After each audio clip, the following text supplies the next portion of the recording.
Hello my lovely viewers, তবে আজকে আবারও একটি নতুন ছোট্ট মিনি ব্লগ নিয়ে চলে আসলাম।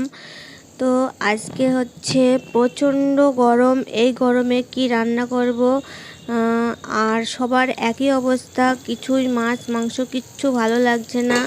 তবে একটা জিনিসই ভালো লাগবে, আমের চাটনি, আমের টক, আমের ডাল, আমের ঝোল, সমস্ত কিছু আম দিয়েই ভালো লাগবে।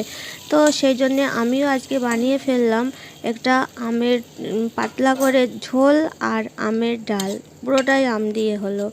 তো এটা আমি আমার রান্নাঘরে শেয়ার করব। দেখতে পাচ্ছেন আমগুলো ছোট ছোট কেটে নিয়েছি, সঙ্গে নিয়েছি উচ্ছে ভাজা। গরমে কিন্তু উচ্ছে ভাজাটা ভালোই লাগে। তো এখানে গরমের কথা যখন উঠলো, একটা কবিতা হঠাৎ করে মনে পড়লো।